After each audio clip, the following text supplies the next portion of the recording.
우리 하나님 말씀 하박국 1장 1절에서 4절 말씀입니다. 하박국 1장 1절에서 4절 말씀.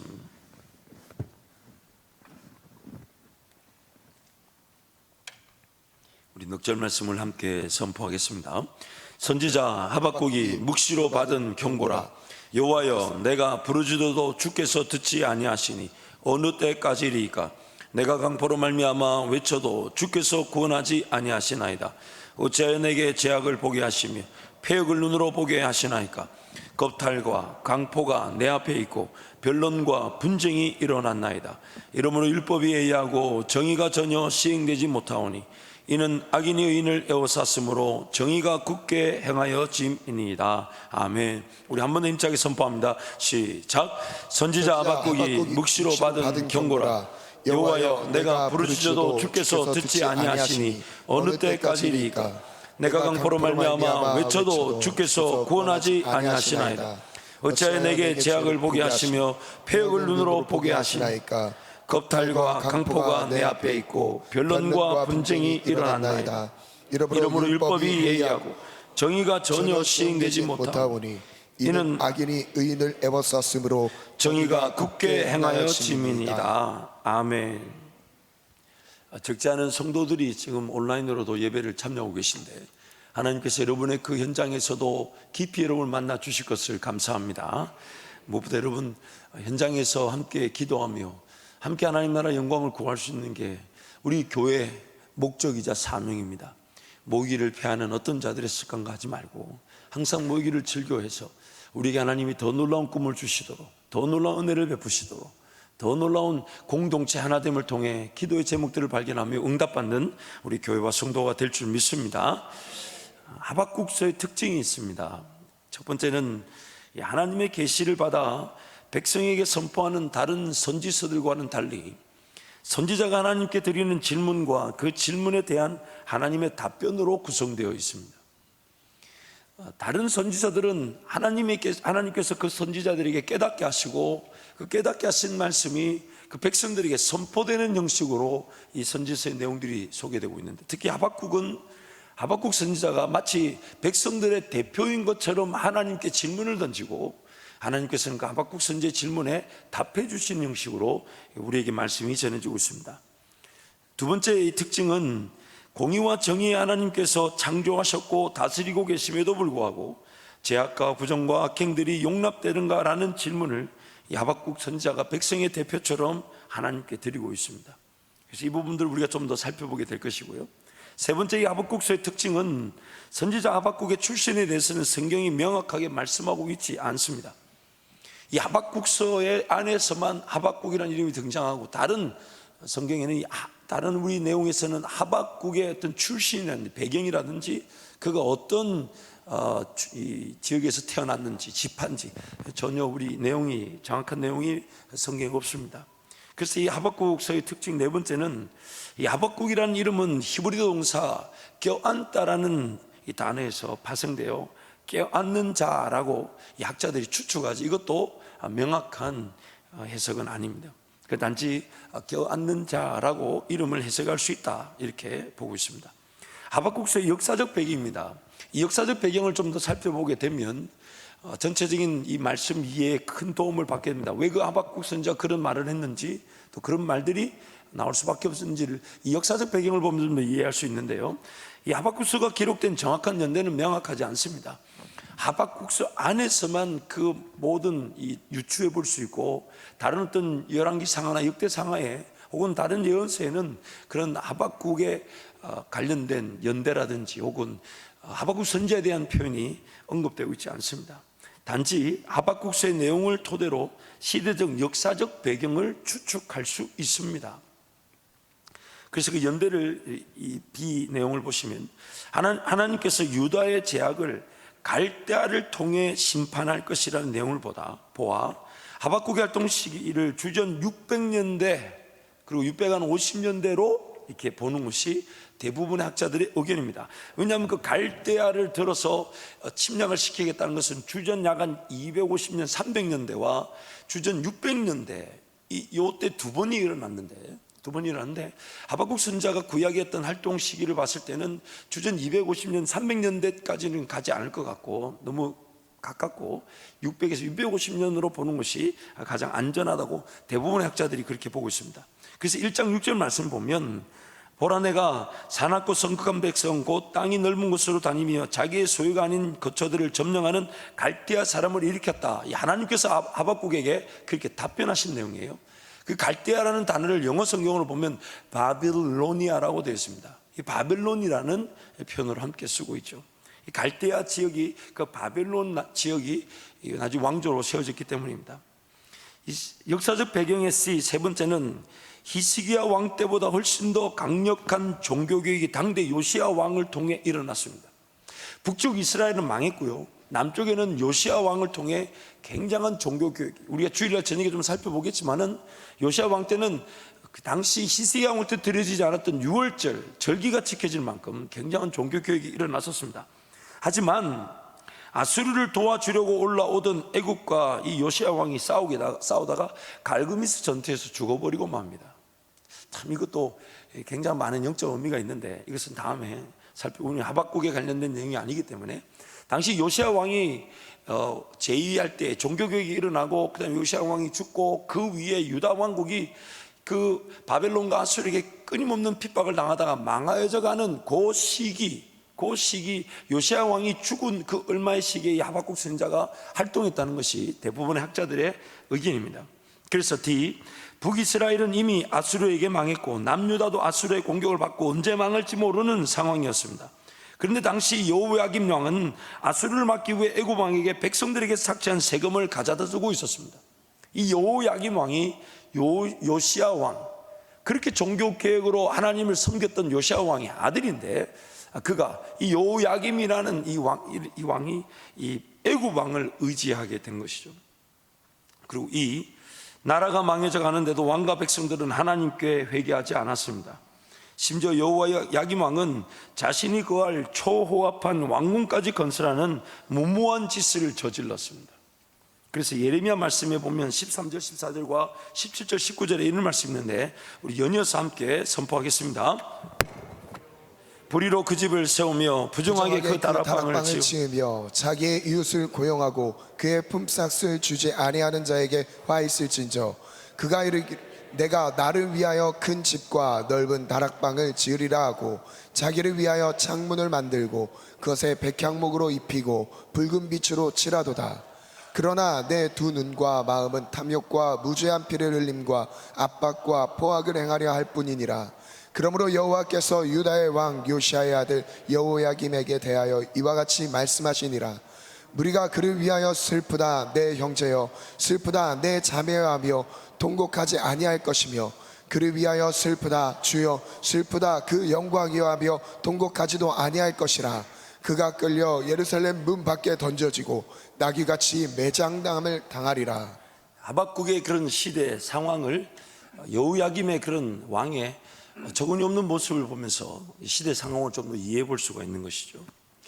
무엇보다도 예레미야 36장에 가보면요, 이 여호야김 왕이 하나님께서 예레미야 선지자에게 하나님의 말씀을 기록하여 서책을 만들어 계셨고 그 서책의 내용을 백성들에게 전하게 했을 때 예레미야 36장에서 보면 그 백성들이 금식을 선포하고 왕과 그런 리더십이 아니라 예레미야가 하나님께로부터 음성을 들어 서책을 쓴 것을 백성들에게 전하니까 백성들이 자발적으로 금식을 선포하고 하나님께로 돌아오려고 하는데, 이 여호야김 왕은 그 기록된 서책의 말씀을 들으면서 찢어서 불태워버렸어요. 당시 그 시대상, 하박국 선지자의 시대상을 조금 유추해 보았습니다. 그래서 오늘 그런 시대상을 두고 하박국이 지금 하나님께 기도하는데, 우리 세 번째 하박국의 기도는 하나님께서는 왜 가만히 계십니까? 하박국의 기도는 하나님께서는 왜 가만히 계십니까? 그렇게 하나님께 호소하는 내용이 바로 오늘 본문 1절에 4절인데, 우리 세 번역으로 오늘 본문 말씀을 한번 읽어보겠습니다. 함께 선포합니다. 이것은 예언자 하박국이 묵시로 받은 말씀이다. 살려달라고 부르짖어도 듣지 아니하고 불력이다 하고 외쳐도 구해주지 않으시니 주님 언제까지 그러실 겁니까? 어찌하여 나로 불의를 보게 하십니까? 어찌하여 악을 그대로 보기만 하십니까? 약탈과 폭력이 제 앞에서 벌어지고 다툼과 시비가 그칠 사이가 없습니다. 율법이 해이하고 공의가 아주 시행되지 못합니다. 악인이 의인을 협박하니 공의가 왜곡되고 말았습니다. 하박국의 기도 내용을 통해서 하박국의 그 기도 내용이 오늘 우리에게 주는 의미가 좀 있는 것 같아요. 첫 번째는 하나님을 두려워하지 않으며 하나님의 정의와 공의가 무시되는 환경과 상황이 하나님께서 창조하신 세계 가운데 일어나고 있습니다. 우리 주변을 둘러봐도 하나님의 정의와 공의가 무시되고 네가 섬기는 하나님이 어디 있느냐라고 도리어 질문하는 그런 질문들이 우리 쉽게 들을 수 있습니다.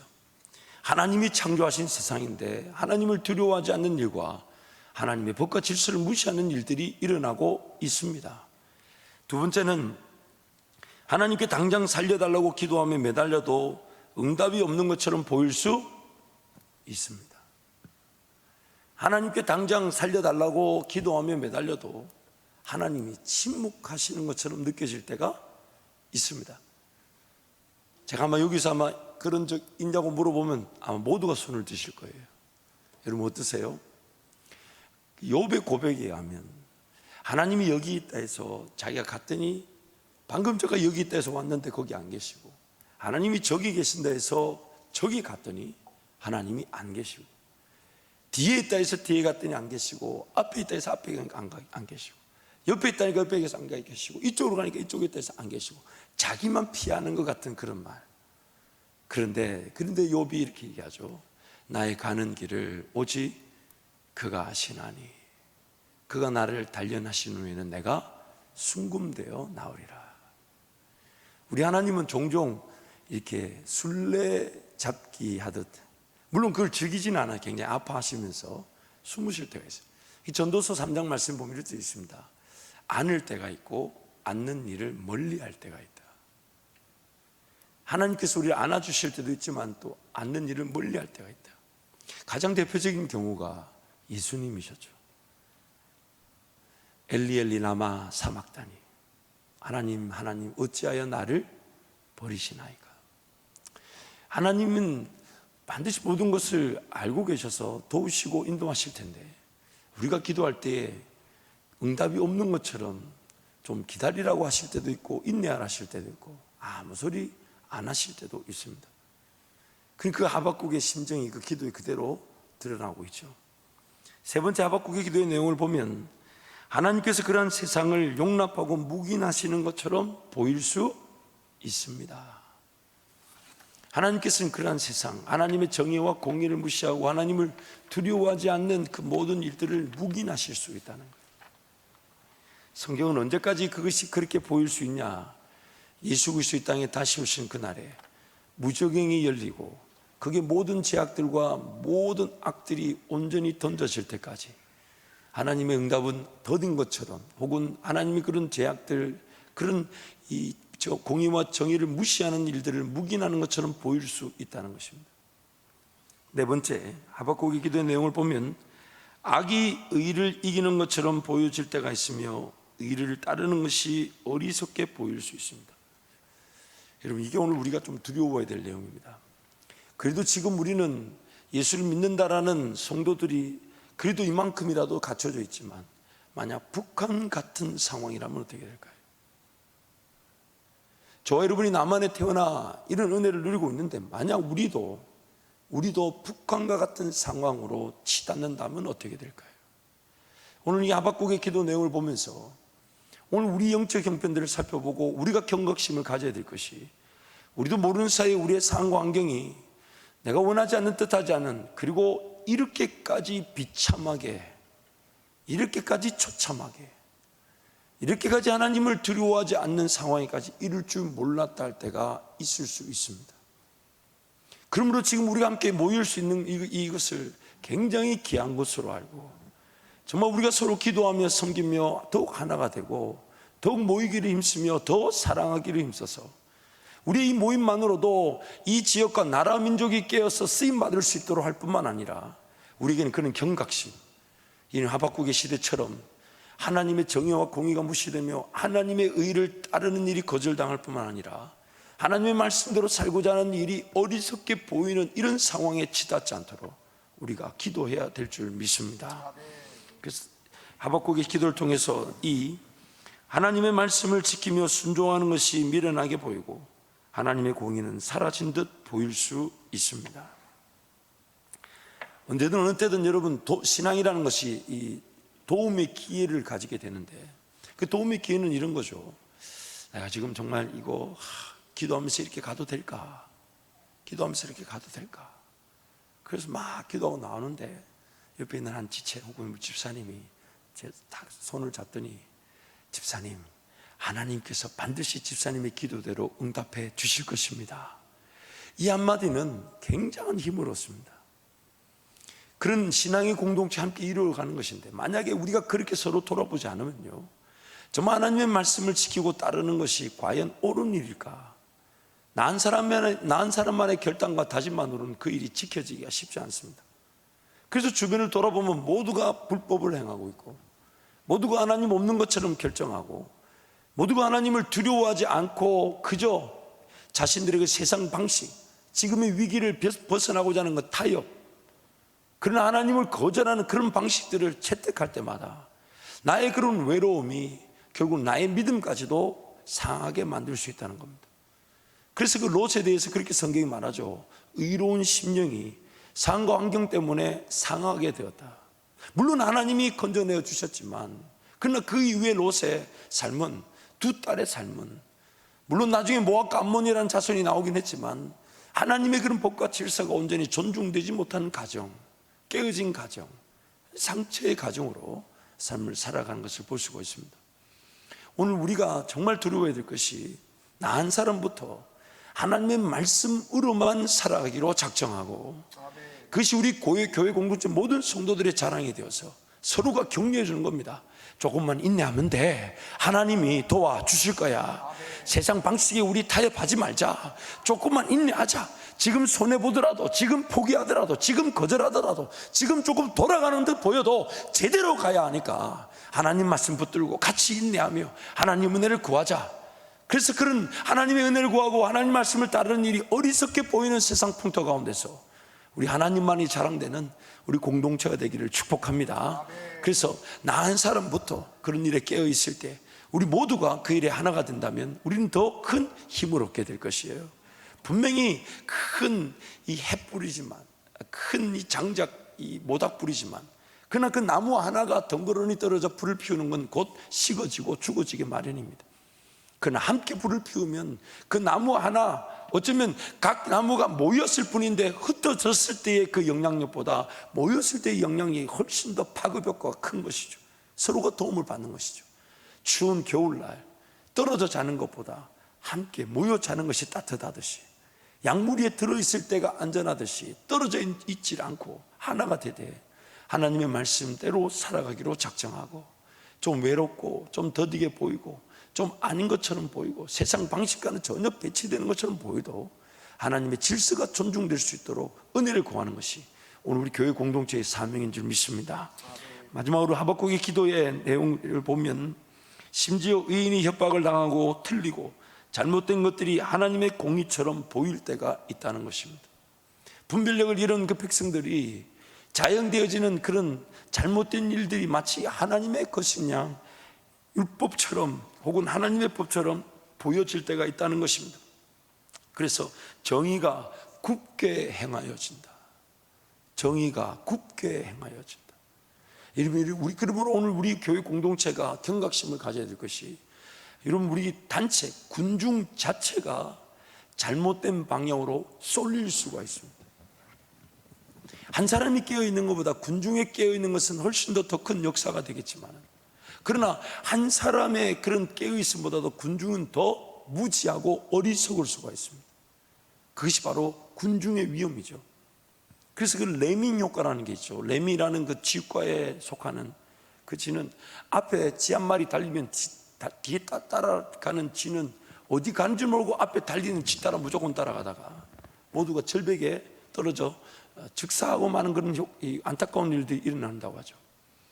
오늘 우리가 경각심을 가져야 될 것이, 각 한 사람 한 사람이 깨어있는 것이 굉장히 중요하지만 교회가 깨어있는 것이 더 큰 역사를 이루기에 분명하지만, 그러나 군중이기에 더 어리석고 더 깨어있음이 부족할 수 있다는 것을 늘 기억하고, 우리가 함께 서로 동력자가 되어주고 바른 방향의 길을 제시할 수 있는 그런 하나님의 은혜가 있어야 될 것입니다.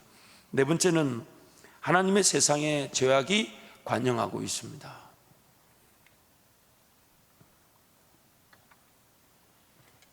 하나님께서 지으신 세상인데 죄악이 관영하고 있습니다. 그래서 A, 하나님께서 지으신 사람들의 타락과 죄로 인해 하나님의 세상에서 죄악이 관영하고 있습니다. 여러분 잊지 마십시오. 하나님은 죄의 조성자가 아니십니다. 하나님은 죄를 만드시지 않으셨습니다. 죄의 위기와 또한 오늘 이 같은 죄의 타락의 결과를 알고 계셨다 할지라도 하나님의 예정과 하나님의 그런 분명한 뜻은 그 죄를 지을 위기 속에서 하나님의 사람들이 죄를 거절하고 불순종을 거절하고 하나님을 섬기고 사랑하며 따르는 것이었습니다. 그게 바로 자율적 자유의지라는 것이었습니다.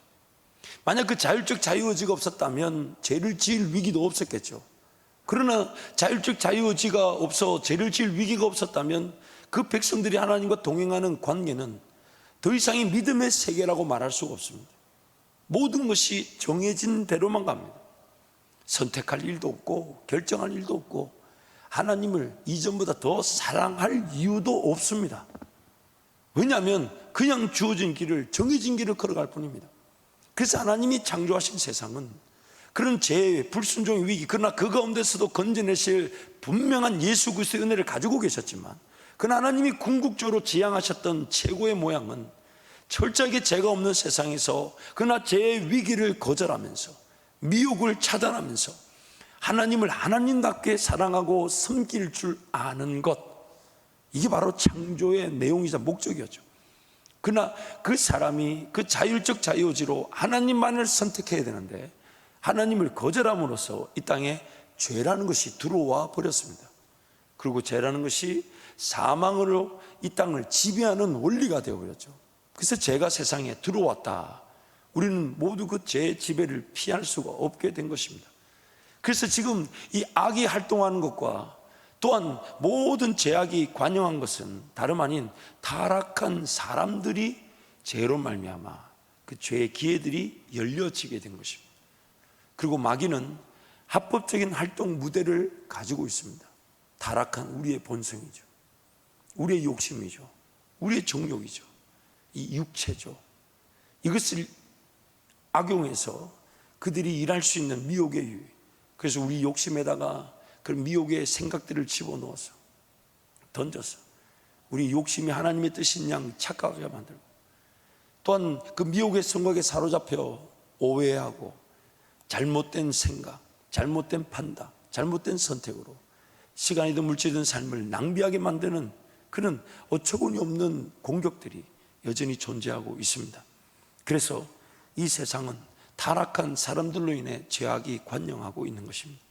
두 번째 B, 하나님의 백성들이 하나님 나라의 질서와 법도를 준수하지 않으므로 죄와 어둠의 세계가 지배하고 있습니다. 굉장히 중요한 내용입니다. 하나님의 지금 관심은요, 우리가 조금 이따도 살펴보겠지만은, 여러분 F 말씀을 한번 F의 내용을 먼저 살펴볼까요? F의 내용을 보면 하나님의 모든 관심은 얼마나 죄와 사망의 권세가 강력하고 득세하는가가 아니라 얼마나 하나님의 백성들이 하나님의 법과 질서를 지키고 따르며 순종하여 하나님 나라를 이루는가 하는 것입니다. 이게 비단 겨자씨만한 아주 작고 미약한 것이라 할지라도, 아주 작고 미약한 것이라 할지라도, 왜냐하면 이미 우리가 말씀을 쭉 살펴본 대로 하나님께는 패배라는 말이 존재하지 않습니다. 하나님은 우리가 패배한 것이지 하나님은 패배하신 적이 없어요. 왜냐하면 하나님이 지으신 세상에서, 하나님이 지으신 세상이 하나님을 거절한 채 떨어져 있는 그 세상으로 놓아질, 그렇게 내버려질 수가 없습니다. 하나님이 지은 세상과 그 피조물에게 패배를 당하실 수가 없습니다. 하나님은 그분께는 패배란 말이 없어요. 단지 타락한 우리를 끝까지 찾아오시는 그 과정이 죄와 사망의 법을 이겨내게 하시고 우리의 욕심 정욕들이 죽어버리게 하는 마치 영적 전투처럼 보이는 것이지, 하나님이 우리를 되찾아오시는 그 일이 마치 하나님의 승리를 나타내는 것처럼 보이지만 하나님은 패배란 말이 존재하지 않습니다. 그래서 하나님의 모든 관심은 내 주변 상황, 환경, 이 나라, 이 민족, 얼마나 제약이 관영하며 하나님을 거절하고 무시하는 세력들이 얼마나 많고 적은지, 그들의 힘이 얼마나 강한지, 이런 게 중요하지 않아요. 하나님이 능치 못함이 없으시고 이기지 못할 대적이 없기 때문에 그런 게 중요한 게 아니라 자기 백성인 그 하나님의 사람이 하나님의 법과 질서를 가지고 하나님을 얼마나 섬기려고 하는가. 그래서 아브라함의 중보기도에 보면 하나님이 소돔과 고모라가 의인 10명만 있어도 망하지 않게 하시겠다고. 결국 소돔과 고모라에 얼마나 많은 제약이 있었는지, 얼마나 많은 범죄하는 죄인들이 있었는지, 얼마나 타락했는지, 이게 중요한 게 아니라 그 가운데 하나님의 사람이 얼마나 하나님을 섬기고 있는지, 그게 바로 하나님의 관심이라는 것입니다. 하나님의. 그러면 오늘 하나님의 관심은 나에게 있는 거예요. 세상이 얼마나 타락했고 얼마나 어렵고 얼마나 살기 힘든가, 이게 아닙니다. 하나님이 능치 못함이 없으시고 내 삶을 이끌어 가실 때 그 모든 환난을 이기게 하실 것인데, 하나님의 관심은 내가, 그리고 우리 교회가 얼마나 하나님의 은혜를 구할 줄 알며 하나님 앞에 깨어 기도할 줄 알며 하나님 한 분이면 충분한가, 거기에 하나님의 모든 관심이 달려있는 것이, 그게 달려있는 거예요. 하나님은 나은 사람이면 충분하시니까요. 하나님은 나은 사람이면 충분하시니까요. 그래서 시의 내용을 살펴보면요, 하나님의 백성들이 하나님과 함께 동행하여 하나님께서 약속하신 땅들을 차지하지 않으므로 도리어 그 땅의 지배를 피할 수 없게 되었습니다. 제가 이름 일전에 여호수아 1장에 나오는 여호수아와 백성들이 하나님이 가나안 땅 지경에 대한 크기에 대해서 말씀하실 때 남쪽으로는 대해, 즉 홍해 바다까지, 그러면 블레셋 지경이나 시내산, 그리고 모압과 암몬, 이 모든 지역이 다 포함되는 겁니다. 그리고 북쪽과 동쪽으로는 유브라데스 강을 따라가기 때문에 지금 구약 성경에 나오는 아수르, 아시리아, 레바논, 지금 이제 시리아라고 부르죠, 아수르, 그리고 아람, 메데, 바사, 페르시아, 바벨론, 지금 이 모든 나라들이 하나님이 이스라엘 백성들에게 땅으로 주겠다는 그 땅에 세워진 나라들입니다. 하나님의 백성들이 하나님과 함께 동행함으로 주시겠다는 그 약속의 땅을 만약 밟고 차지했더라면 오늘 이런 핍박과 어려움과 겁탈과 그런 공격과 아픔이 일어났을까요?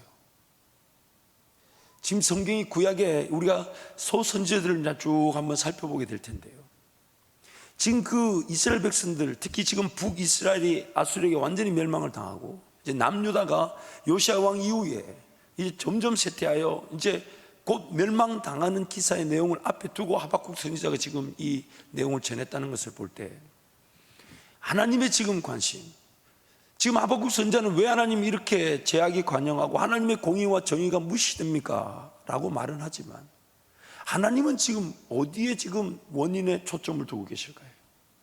어디에? 여러분 좀 더 쉽게 적용해 볼게요.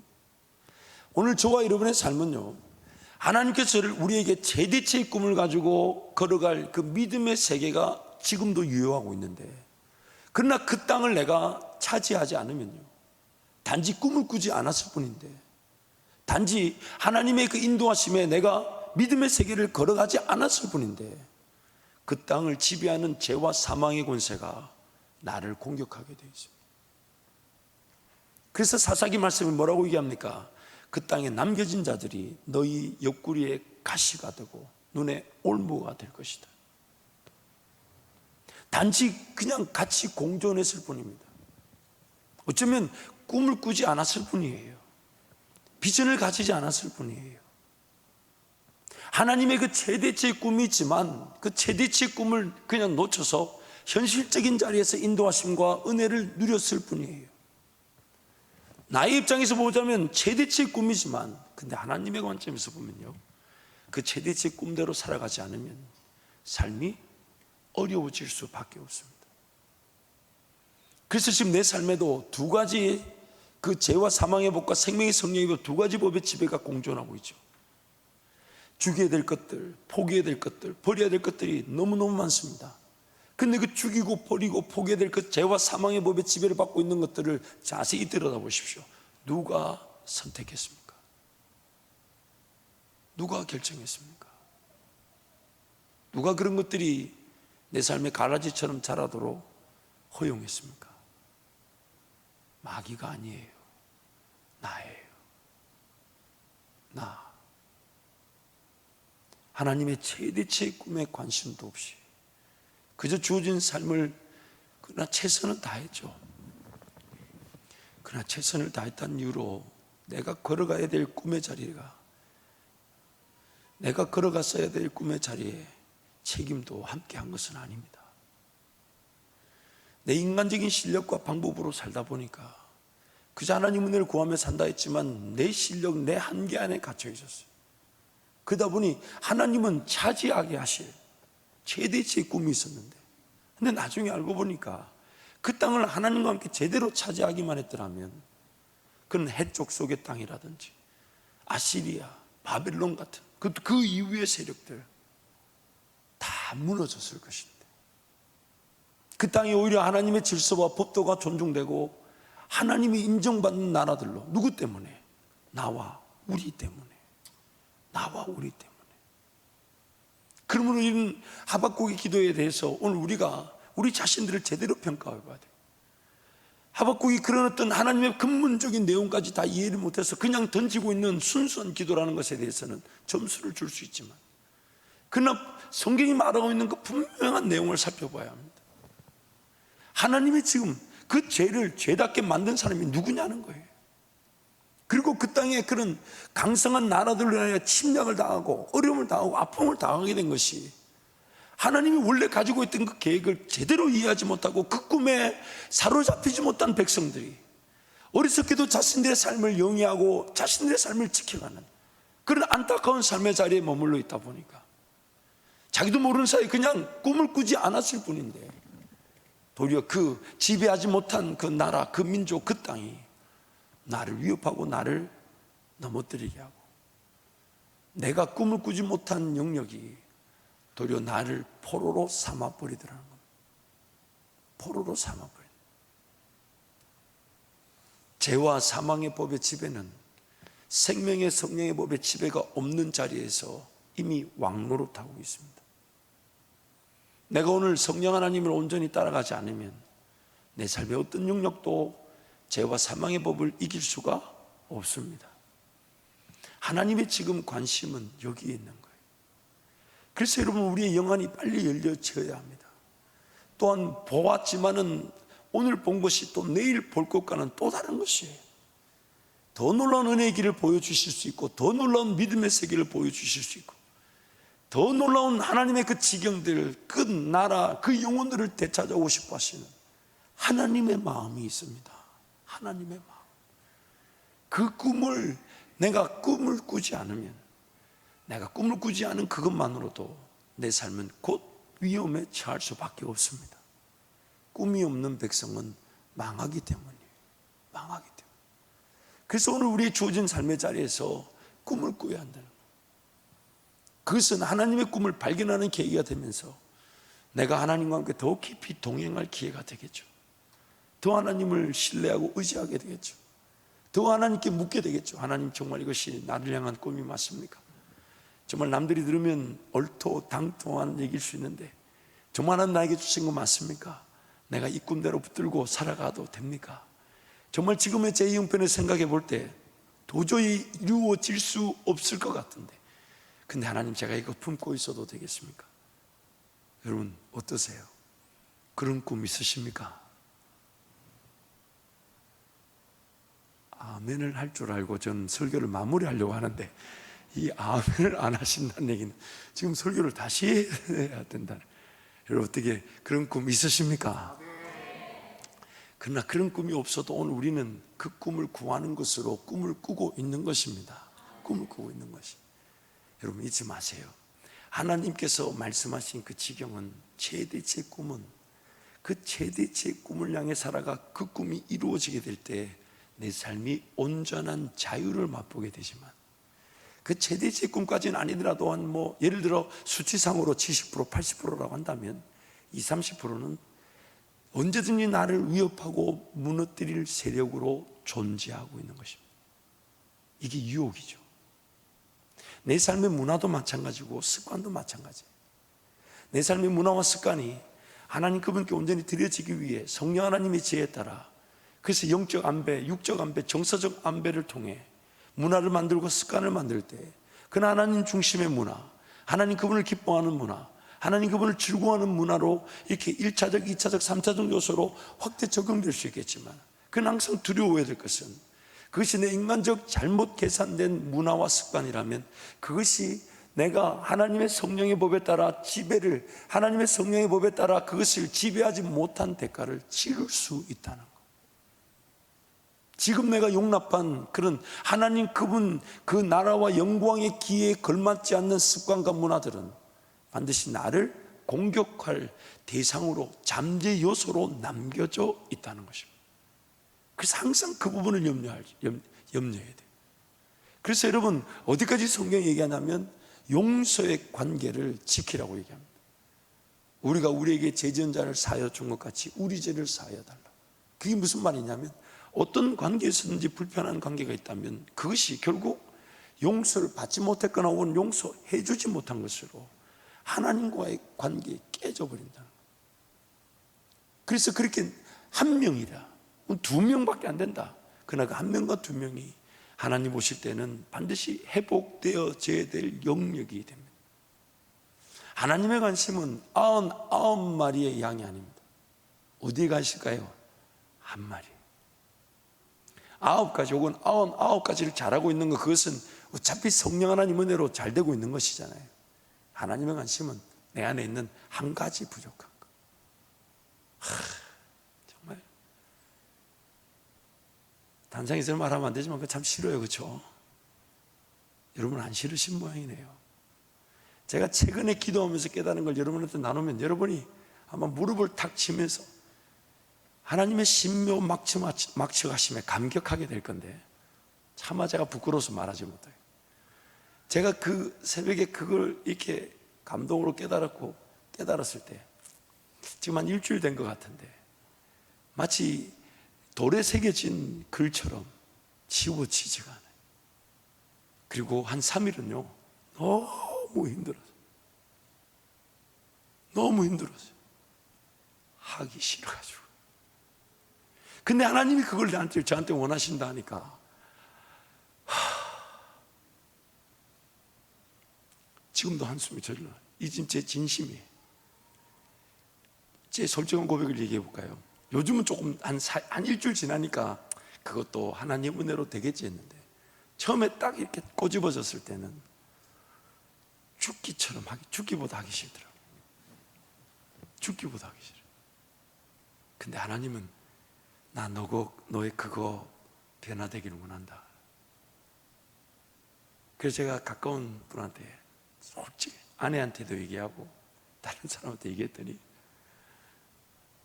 진짜 그분이 제 아내가 그러더라고요. 언제까지 하나님은 나를 변화시키려 하시는지. 제가 답을 했죠. 죽는 그날까지. 항상 하나님의 관심은 삶의 그러나 물론 우리는 모든 영역이 하나님의 사람답게 온전히 거룩하여지거나 성화되는 건 불가능합니다. 바뀌어졌다 해도 그것이 나중에 틀어지는 경우가 있고요. 어제 거짓말 하지 않았다 해도 오늘 도둑질 거짓말할 위기가 존재하고 있기 때문에 우리는 끊임없는 하나님 은혜를 구하고 깨어 기도할 수밖에 없는 존재들입니다. 그러나 우리가 정말 두려워해야 될 것은 하나님께서 나에게 최대치의 꿈이라 하시며 함께 걸어가자 하시오. 그것이 어떤 지형적 지리적 땅의 회복뿐만 아닌 내 삶의 모든 영역에서 하나님의 법과 질서가 존중되고 지켜지는, 그래서 내가 내 모든 영역이, 내 마음 모든 구석구석에 성령 하나님의 법이, 성령 하나님의 지배가 나타나는, 그것이 하나님의 관심입니다.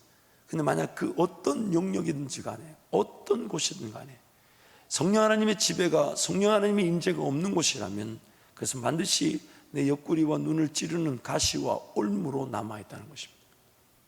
이스라엘 백성들이 땅을 제대로 차지했다면 그 지금 아수르나 바빌론이나 이런 나라들의 침략을 받지 않았을 것입니다. 어쩌면 더 놀라운 꿈의 길을 하나님 걸어가자 하셨을 것입니다. 오늘 우리 삶도 마찬가지입니다. 우리 삶을 살펴봐야 하나님의 관심은 지금 내 삶에 성령의 지배를 받지 못하고 있는 영역이 어딘가. 단순히 어떤 물질관, 시간관, 세계관 수준이 아닌 문화, 습관, 오락 등을 다 살펴보면서 하나님 이것을 어떻게 생각하십니까? 근데 또 우리는 그걸 잘 몰라요. 받게 되는 걸 잘 모르죠. 그럴 때마다 은혜를 구하는 거죠. 하나님, 저도 모르게 무지 가운데 하나님의 지배와 관계없이 내 인간적 욕심에 취하고 있는 오락이나 문화 습관 혹은 물질이나 시간이 있다면 깨닫게 해주십시오. 깨닫게 해주십시오. 몰랐다는 말이 용납이 되지 않기 때문에, 나는 깨닫지 못했다는 말이 변명이 될 수가 없기 때문입니다. 그래서 내용을 좀 이어서 가면 D, 생명의 성령의 법이 존중되고 지켜지지 않으면 죄와 사망의 법의 지배를 피할 수 없습니다. 생명의 성령의 법이 존중되어지는 것은 반드시 필요한 일입니다. 그래서 이 하나님의 백성이 하나님을 경외하지 않는 것만으로도 세상은 심판과 사망의 길을 벗어날 수가 없습니다. 그래서 우리 아까 한번 했지만 F, 하나님의 모든 관심은 얼마나 죄와 사망의 권세가 강력하고 득세하는가가 아니라 얼마나 하나님의 백성들이 하나님의 법과 질서를 지키고 따르며 순종하여 하나님 나라를 이루는가 하는 것입니다. 그래서 마지막 G, 따를 것을 따름으로 이겨야 할 것들을 이길 수 있는 세계가 하나님의 세계입니다.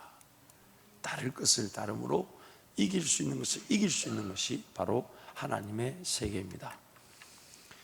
이 하박국은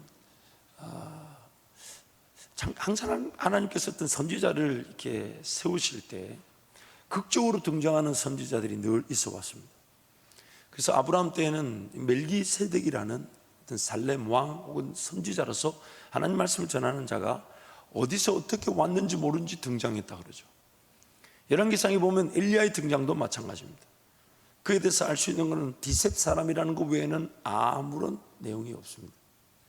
그리고 히브리서 말씀 보니까, 오늘 하박국도 그러하지만 히브리서 말씀 보니까 멜기세덱의 반차를 따라 예수 그리스도도 그러하다, 그렇게 얘기하면서 결국 그 하나님의 그런 사람의, 그 하나님께 사람을 세우실 때에 하나님의 때에 극적으로 사람을 세우시는 그 은혜에 대해서 우리에게 강조하고 있습니다. 그래서 이 하박국은 하박국 자체 내용만으로 정말 하나님의 그런, 하나님을 떠난 나라와 백성들이 처하게 된 그 영적 현실과 상황들, 또 어처구니 없는 아픔과 어려움들을 우리에게 소개하면서, 그런데 그 가운데서 하나님은 하박국의 수준에서 응대해 주시고 대답해 주시더라는 거예요. 그래서 제가 하박국의 강해를 하박국의 기도라고 제목을 붙이는 이유가 뭐냐면, 그 하박국의 기도 내용을 보면 정말 하나님에 대한 이해나 하나님을 존중한다기보다는 그냥 나부터 내 질문을 하나님께 던지고 싶고, 나부터 그냥 하나님 궁금합니다, 해결해 달라는 식의 그런 아우성인데도 하나님은 그 기도를 응답해 주시더라는 것입니다. 그러면서 하박국의 기도, 하박국서의 어떤 핵심 중의 핵심은 무엇이냐면 하나님을 직면하라는 것입니다. 하나님 앞에 실토하라는 거예요. 하나님 그분께 모든 걸 맡겨놓으라는 것입니다. 하나님만 바라보라는 것이에요. 싫은 소리도 괜찮습니다. 불편한 소리도 괜찮습니다. 이해되지 않는다, 일단 내 머릿속에서 뭔가 정리하려고 하지 말고 하나님께 던지라는 겁니다. 그리고 하나님이 말씀해 주시는 것으로 내 삶은 새로워질 수 있다는 것이죠. 그래서 우리가 잘 아는 대로 이 하박국의 처음에 이런 의심과 불평과 원망과 같은 기도가 나중에 3장에서는 어떻게 바뀝니까? 맨 마지막 절 말씀에 난 여호와로 인하여 즐거워하며 내 구원의 하나님을 인하여 기뻐한다. 오늘 우리가 그런 기도의 은혜를 누리게 될 줄 믿습니다. 말씀을 정리하겠습니다. 사랑하는 성도 여러분, 하나님의 꿈에 내 삶이 좌우되어야만 합니다. 하나님 그분이 최대치의 꿈을 가지신다는 것은 내가 하나님을 동행하고 의지함으로 누릴 수 있는 충분히 감당할 길로만 걸어간다 하시는 것인데, 내가 하나님을 제대로 믿지 못하여 최대치의 꿈을 누리지 못했다는 것은 최대치로 차지해야 될 땅들이 차지하지 못하게 됐다는 것이고, 최대치로 차지해야 될 땅들이 차지되지 못한 그 땅들은 생명의 성령의 법의 지배가 아닌 죄와 사망의 법의 지배를 받고 있어 나에게 언제 어떻게 위협의 요소가 될지 모를 잠재적 요인으로 남아 있다는 것입니다. 한 문장이 너무 길었습니다만 여러분 이해가 되십니까? 고개를 좀 심하게 끄덕여 주시면 빨리 지나가도록 하겠습니다. 이해가 되세요? 그러니까 오늘 우리가 두려워야 될 내용이 뭐냐면 죄와 사망의 법에 대한 지배의 두려움이 아닌 내가 얼마나 깨어있어 성령 하나님의 인도하심에 사로잡혀 있는가. 얼마나. 그래서 항상 깨어있어 쉬지 말고 기도하라는 거예요. 물론 우리는 연약하기 때문에 그 쉬지 말고 기도하는 게 매 24시간을 기도하는 것 불가능할 수 있겠지만 내 마음의 그 사모함과 내 삶의 모든 선택과 결정 과정에 하나님을 인정하고 그 하나님이 어떻게 인도하기를 원하시는지, 만약 그게 아니면 최대치의 꿈을 잃어버릴 수가 있어요. 하나님의 그 기회를 내가 거절할 수가 있어요. 그리고 그 거절한 그 최대치의 꿈은 그래서 내가 차지하지 못한 땅, 내가 내버려둔 나의 잘못된 습관, 내가 그냥 용납한 나의 잘못된 문화, 물론 상처, 아픔, 이건 더 아픈 일이에요. 내 마음의 그 상처와 아픔은요 정말 빨리 해결되지 않으면 평생 그 상처와 아픔 때문에 살아갑니다. 그거 하나 해결하지 못한 채 살아가게 돼요. 그래서 죽자사자 매달려야 돼요. 하나님 나한테 이런 상처가 있는 것 같습니다. 하나님의 뜻이 뭔 줄 아는데 그걸 뻔히 알면서도 못 따라갑니다.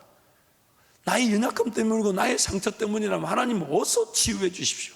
빨리 치유함을 받아야 돼요. 물론 그것이 쉽지 않다 해도 쉽지 않다고 내버려 둘 수는 없잖아요. 하나님 앞에 무릎 꿇고 살려달라 해야 되고 해결해달라 해야 되지.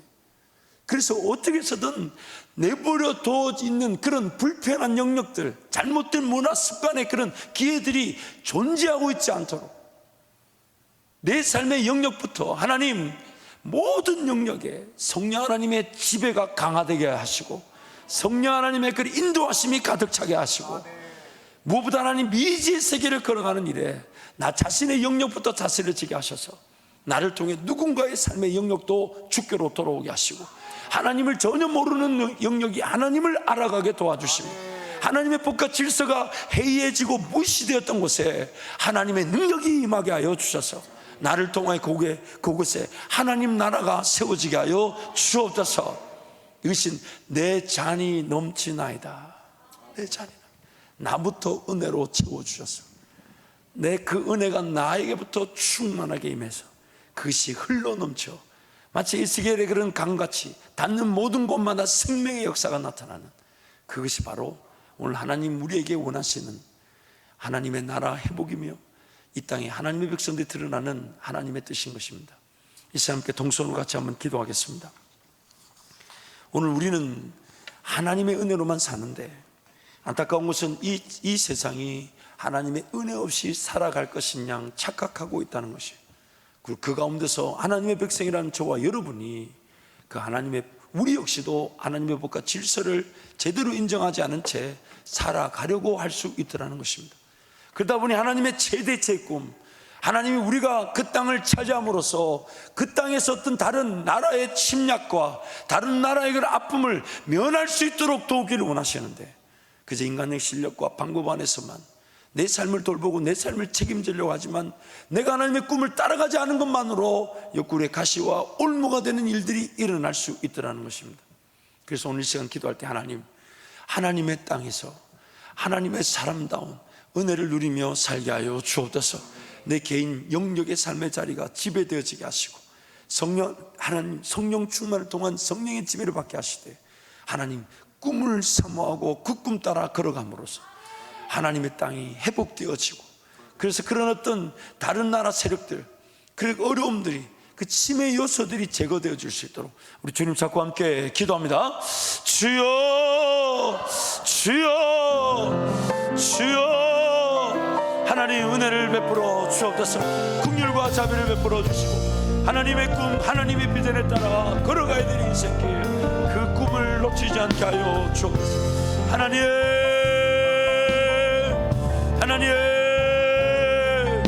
하나님 아버지, 최대치의 꿈 감당할 길로만 인도하시는 하나님, 그 감당할 길을 하나님을 의지함으로 하나님 넉넉히 감당하는 은혜를 누리게 하여 주옵소서. 주여,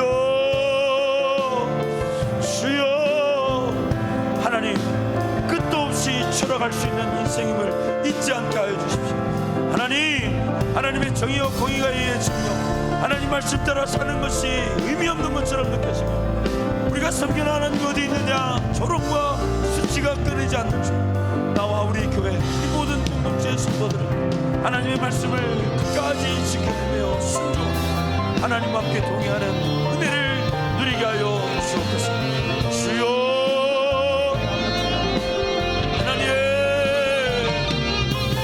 하나님의 간섭하심, 하나님의 인도하심의 길을 기울이기 원합니다. 하나님의 도우심과 하나님의 은혜를 간구하기 원합니다. 하나님 도와주시고, 하나님 내 삶의 영역과 또한 내가 걸어가는 모든 영역에서 하나님의 은혜를 구하며 감당할 길로 만드는 복된 인생이 되게 하여 주옵소서. 주여, 하나님 도와주옵소서. 은혜를 베풀어 주옵소서. 하나님 불쌍히 여겨주시옵소서. 하나님 긍휼과 자비를 베풀어 주시옵소서. 하나님 원하시는 그 일에 저 역시도 순종하며 들어갈 수 있도록 하나님 놓치지 않기를 원합니다. 하나님 도와주옵소서. 하나님 은혜를 베풀어 주옵소서. 하나님을 더 바라보고 하나님과 함께 동행하며 살아갈 수 있도록 하나님 도와주옵소서.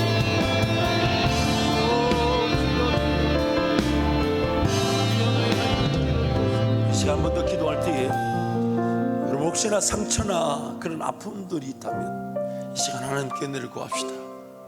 그 상처의 영역과 아픔의 영역이 결국 나를 지배하다 보니까 성령 하나님이 어디로 인도하시든 그 인도하시는 길을 제대로 순종하지 못하게 만들더라는 것입니다. 내가 지배하지 못한 영역이 도리어 나를 괴롭히는 것입니다. 그러나 그 상처 어려움은 정말 하나님의 은혜가 아니면 치유가 되지 않습니다. 평생에 사로잡혀 살아갈 수도 있는 게 안타까움이니까 하나님, 저희 있는 그 상처 이 시간 고백하오니 예수 이름으로 치료하여 주옵소서. 회복시켜 주십시오. 또 여러분 주변에 그런 상처로 아파하는 영혼들이 있다면 그분들을 위해 중보하십시다. 하나님, 그 상처 싸매어 주시고 회복되게 하여 주셔서 정말 주님이 더 큰 은혜를 부어주시는 그 자리로 넉넉히 걸어갈 수 있도록, 이기지 못할 인생길이 없음을 깨달을 수 있도록 하나님 은혜를 베풀어 주옵소서. 주님 찾고 함께 기도합니다. 주여,